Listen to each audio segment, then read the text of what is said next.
आशा करते हैं आप सब ठीक होंगे। आप सभी के लिए फिर से एक तड़कता भड़कता एंटरटेनमेंट वीडियो आप सभी के बीच में लाया हूँ। आप सब देखें डांस वीडियो, एंजॉय करें। डांस क्या, डांस वीडियो का डांस की सीन देखिए, अपना मेरा डांस देखिए, आप लोग को भी बहुत सुंदर लगेगा। और अगर आप लोग नए हैं मेरे चैनल पे तो मेरा चैनल सब्सक्राइब करना ना भूलिएगा। मेरा तक नोटिफिकेशन भी दबा देना ताकि सबसे पहले आपको ऐसी वीडियो डांस वीडियो देखने को मिल जाए। आप सब तो चलिए मैं आप सबको डांस वीडियो शुरू करता हूँ और शुरू करके हाँ सबको दिखाता हूँ। आप सब डांस वीडियो स्माइल के साथ देखें तो चलिए।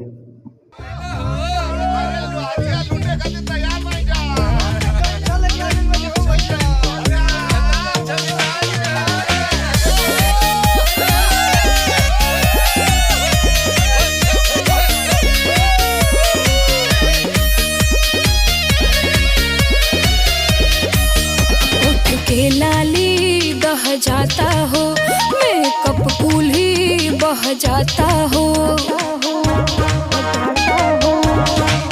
होठ के लाली बह जाता हो, मेकअप कूल ही बह जाता हो। तर तर चुअता पसीना खोजे बिना, कबले गरमी से जरत रही अरे जरत रही। कुर्ती में लगा ला, कूलर कुर्ती में लगा ला कि कूलिंग करत रही। कूलर कुर्ती में लगा ला कि कूलिंग करत रही।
कुर्ती में लगा ला,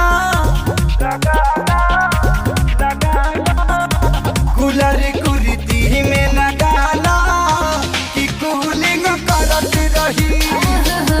कूलर कुर्ती में लगा ला कि कूलिंग करत रही।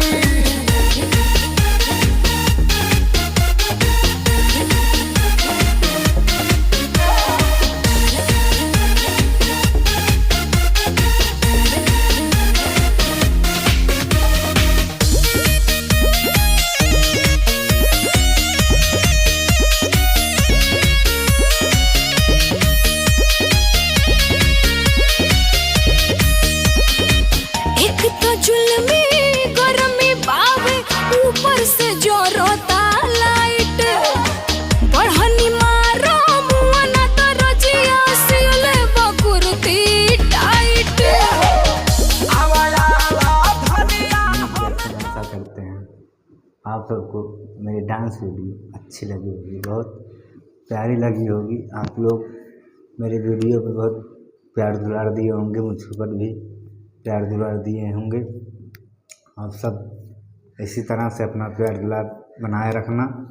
आप सभी को ऐसी ही वीडियो में हमेशा लाता रहूँगा और हाँ लाता रहूँगा। आप सबको बढ़िया से बढ़िया सीन भी देता रहूँगा, कोशिश करूँगा और अच्छी वीडियो आप सबको देता रहूँ।